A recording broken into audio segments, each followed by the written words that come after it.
Ahora corresponde a Carmen Rodríguez Rendo, y el título, interesante también, perdón, El hijo elegido, psicosis, legado y transmisión. Título realmente también muy interesante, ¿no? No sé, ¿se oye? Sí. Perdonar el trancazo, pero bueno, voy a intentar hacerlo lo mejor posible. Primero que nada quiero agradecer a todos los colegas del máster de psicoterapia psicoanalítica, en particular a Marina Bueno por esta invitación y por acoger a los psicoanalistas que, como sabéis, no siempre estamos muy bien vistos. Entonces yo voy a empezar por hablaros de mi posición frente a la psicosis. Voy a intentar hacerlo de manera breve para ir después al tema específico. Entonces, con el ánimo de situar mi posición ante la psicosis, quiero apuntar algunas cuestiones fundamentales. La vocación por la escucha necesita ser reivindicada, así como recordar los enigmas que presenta la psicosis, que son puntos vivos de la teoría y de la clínica.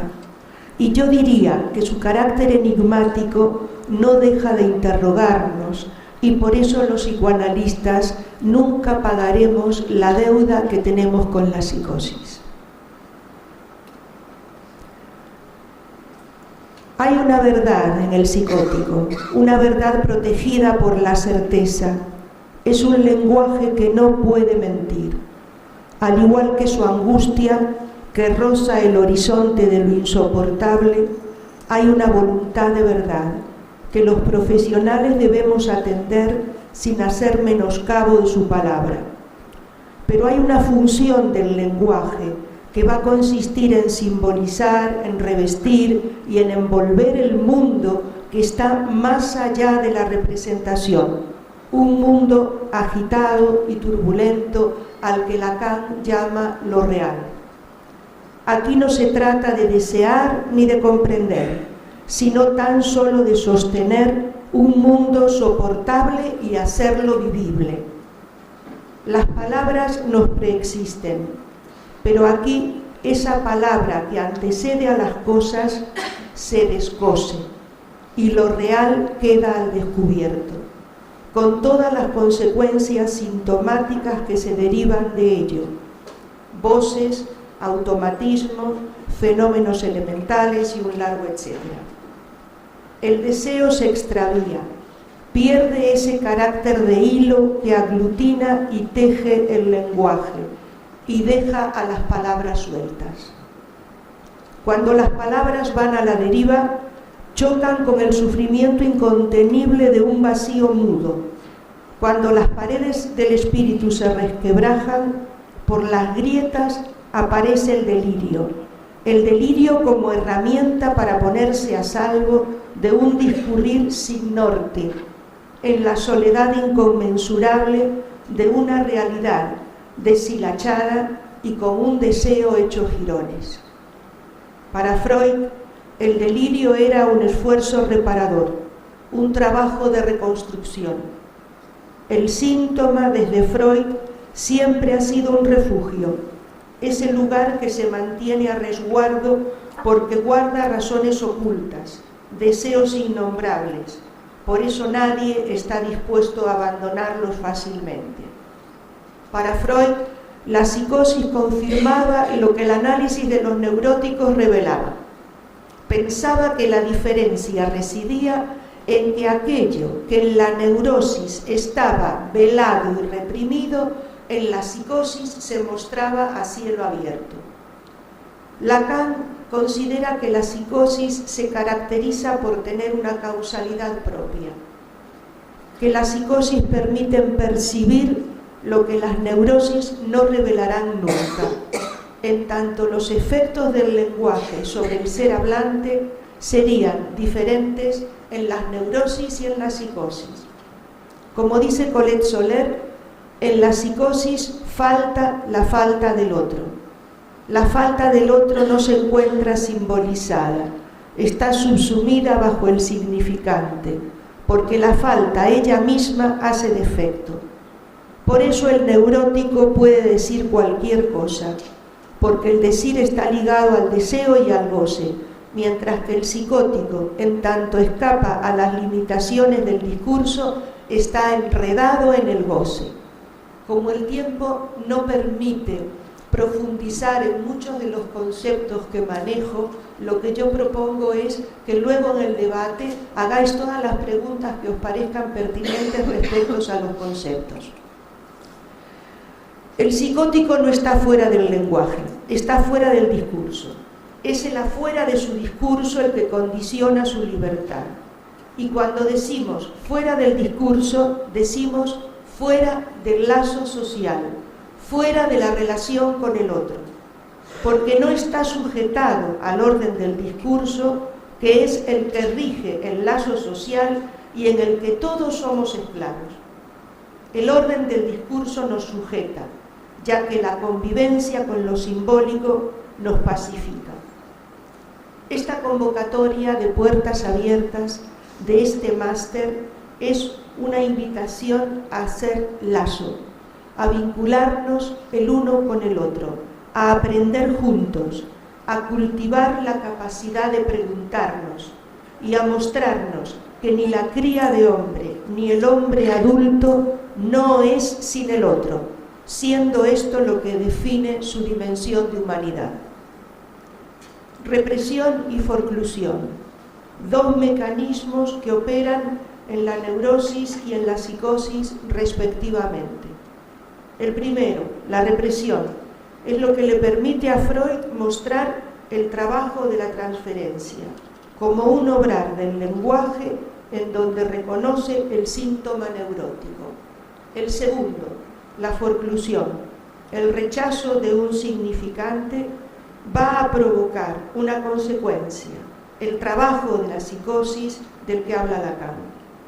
Mientras que el trabajo de la transferencia supone el vínculo libidinal con otro hecho objeto, en el trabajo del delirio es el propio sujeto quien toma a su cargo solitariamente no el retorno de lo reprimido, sino el retorno desde lo real, que es lo que lo abruma. Será labor del psicoanalista plantearse si habrá alguna forma de que ese trabajo que retorna de lo real a través del delirio se pueda insertar en el discurso analítico, y en ese caso el analista tendrá que preguntarse cómo hacerlo caso por caso.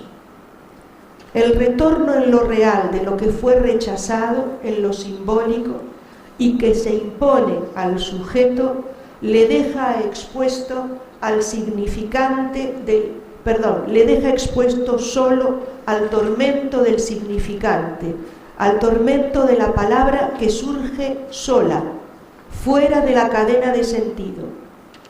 El mecanismo de producción de la forclusión afecta a un significante específico llamado nombre del Padre, lo que sitúa la causa de la psicosis en relación con ese significante.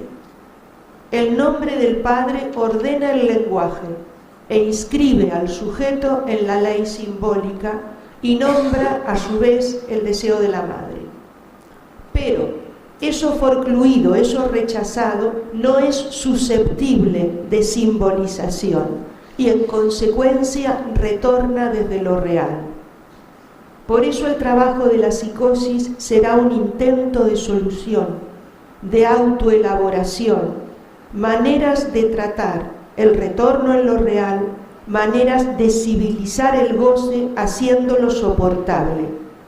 El psicótico inventa para sujetarse y su trabajo delirante busca un orden en una versión del mundo diferente. Ahora bien, esa ausencia de ese significante, de ese nombre del Padre, no conduce de manera automática al desencadenamiento. Serán necesarias otras coyunturas que no vamos a situar aquí para que se precipite el desencadenamiento. para que en esa situación el psicótico convoque al nombre del padre y lo que le va a responder es el puro agujero, ya que no puede responder lo que nunca ha estado. El trabajo de la psicosis es el momento en el que algo de lo real intenta transformarse en otra cosa, en el que se intenta hacer algo con eso que retorna en lo real.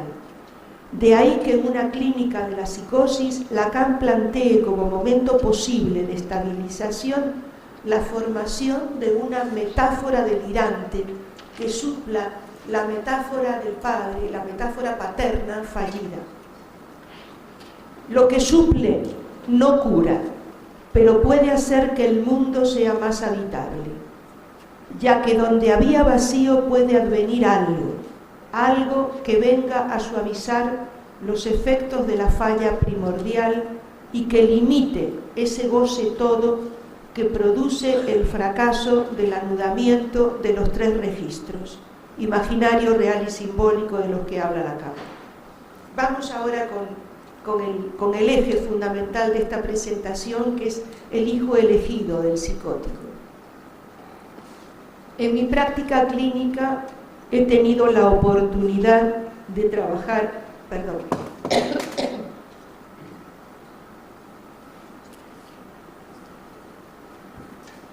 Decía que en mi práctica clínica he tenido la oportunidad de trabajar con muchos hijos de psicóticos, tarea que dio lugar a la publicación de mi libro en 2010, Legado psicótico y soledad. Pude escuchar que en muchas de las familias en las que al menos uno de los miembros de la pareja parental era un psicótico, se daban en muchos casos ciertas características. Primero, los miembros de la familia tendían a negar e incluso a renegar del conocimiento de tal situación. Segundo, la figura parental enferma elegía al hijo o a uno de sus hijos como destinatario de su enigma. Y tercero, la culpa presidía la posición imaginaria del hijo elegido en la asunción de la misión para la que se sentía destinado, salvar al padre o a la madre. En algunas familias se había enunciado el diagnóstico de psicosis, en otras no. Esto marcaba para el hijo elegido una diferencia en el peso de la misión a la que se sentía compelido. En el caso de que hubiese habido un diagnóstico psiquiátrico, de alguna manera se sentía más amparado por el reconocimiento psiquiátrico. Hoy, 9 años después de aquella publicación, quiero situar el eje de este texto en el efecto de fascinación, no de idealización, que la locura del progenitor produce en el hijo, y cómo éste queda enredado en el enigma y alienado al vacío del otro. Esta pasión mortífera que tiende a suturar, como si fuera posible, la quiebra psíquica del progenitor enfermo con el mundo, no se resigna en el rastreo de la verdad. El ojo de ese hijo quiere penetrar en lo indecible.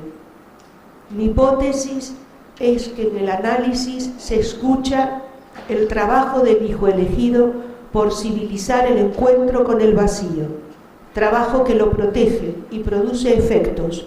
Por un lado, activa la pulsión de investigación de la que hablaba Freud y Pierre Aulagné, y por otro, estimula su inteligencia. Al mismo tiempo, siendo portador, en algunos casos, de una potencialidad psicótica, su deseo por no quedar fuera del sentido le lleva a transformar exitosamente su potencialidad psicótica en potencialidad creadora. Hablemos de la transmisión inconsciente.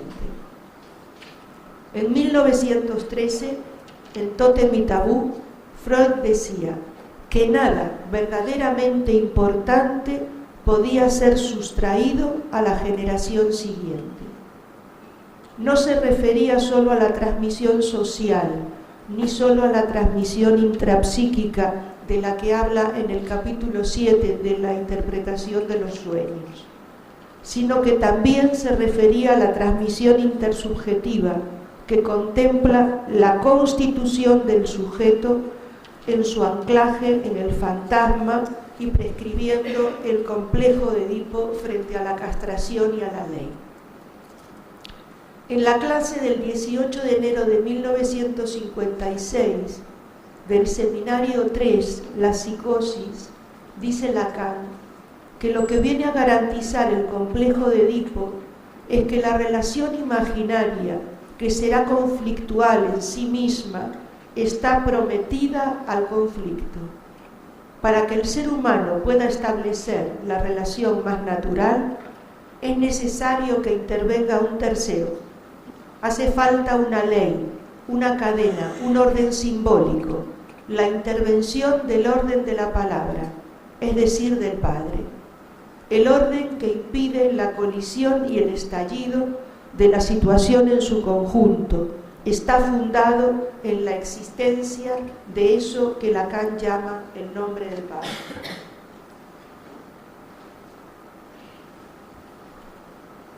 Si pensamos la psicosis como la negación del no o la ausencia del no, estamos afirmando que el no, la ausencia, está intrínsecamente ligado a lo simbólico.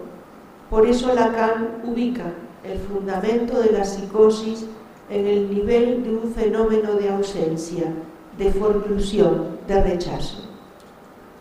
Si la falta de un significante de base va a llevar al sujeto necesariamente a poner en tela de juicio el conjunto de los significantes y de las leyes que le son propias, esto equivale a decir que la forclusión, el rechazo del significante basal, pone en jaque a todo el edificio simbólico. La continuidad de la vida psíquica entre generaciones es propuesta por Freud al decir que el hombre poseía el aparato psíquico inconsciente de la transmisión, que le permitía interpretar y dar sentido. La presión por transmitir forma parte de la lucha por la conservación de la especie y el deseo de trascender en el otro, operación en sí misma prometida al conflicto. En la misma clase a la que he hecho referencia antes, dice Lacan refiriéndose a la imagen especular: esta imagen es funcionalmente esencial en el hombre, en tanto le brinda el complemento ortopédico de la insuficiencia nativa. Su unificación nunca será completa, porque se hace precisamente por vía alienante, bajo la forma de una imagen ajena que constituye una función psíquica original, la tensión agresiva de ese o yo o el otro que está integrada a todo tipo de funcionamiento imaginario del hombre. En el seminario 11, cuando habla del trauma, dice que la tiché es el encuentro fallido con lo real. El trauma es el encuentro fallido con lo real. Y por eso dice el trauma es un hueso duro de roer. El trauma es concebido como algo que debe ser taponado por la homeostasis subjetivante que orienta todo el funcionamiento definido por el principio del placer, mecanismo que Freud decía que gobernaba el aparato psíquico. Y va a agregar que el trauma, en su insistencia, consiste en no dejarse olvidar.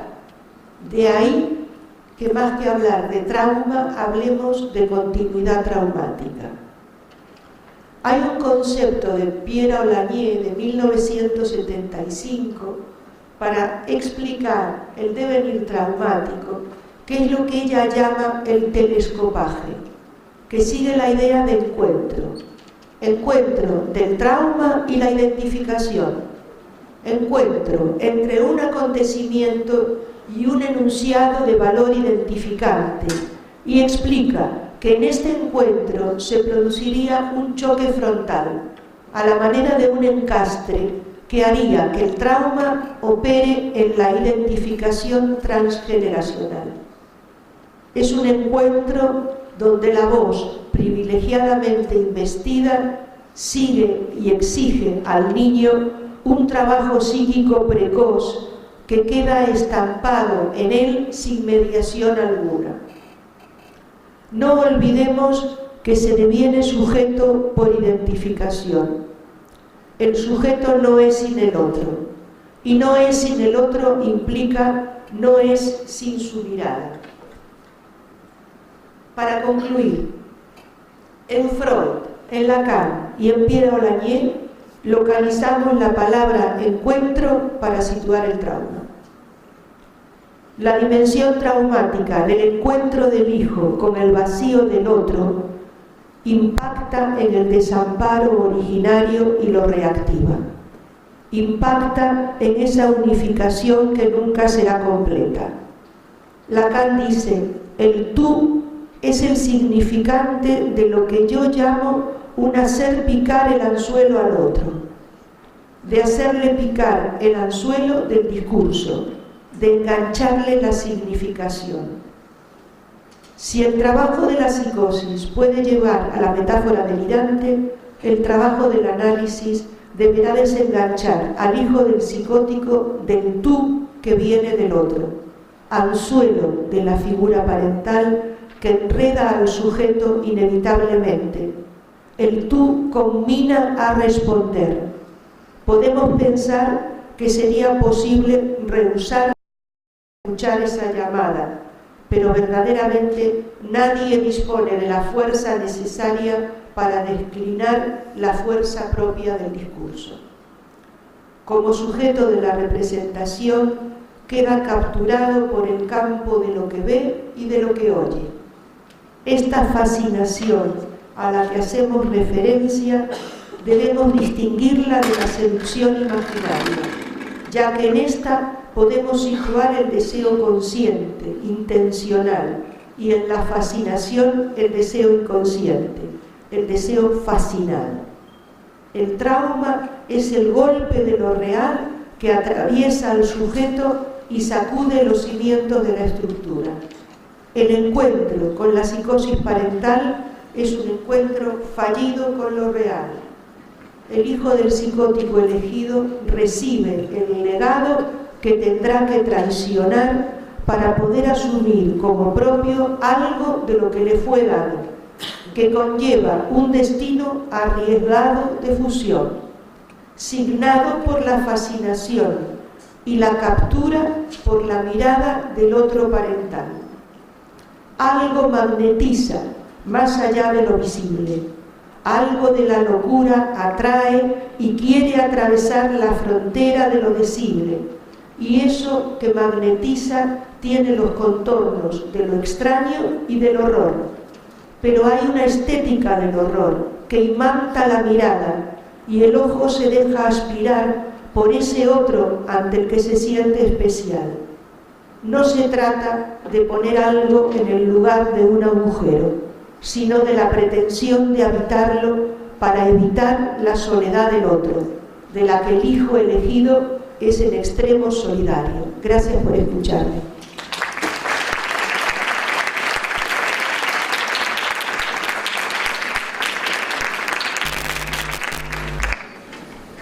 Sí, muchas gracias, Mari Carmen. Esto da muchas reflexiones, ¿no? Vamos un poco para seguir después comentando, ¿no? Yo creo que el psicoanálisis, otra vez, la teoría psicoanalítica es otra vez una herramienta, una de las muchas herramientas que hay que nos permiten pensar la psicosis, ¿no? Esto replantea también cómo el propio psicoanalista de alguna manera tiene que disolver su mayor o menor neurosis en el encuentro con otra estructura, ¿no? Y lo agotador que a veces resulta eso, ¿no? Porque uno tiene que desprenderse un poco de ese modelo teórico para hacer el encuentro entre estructuras tan distintas, ¿no? Y bueno, el camino de la neurotización como oferta a la salida de la angustia, ¿no? En la psicosis, un poco todos los conceptos tan profundos y tan interesantes que requieren mucho. Pero bueno, eso se me ocurre.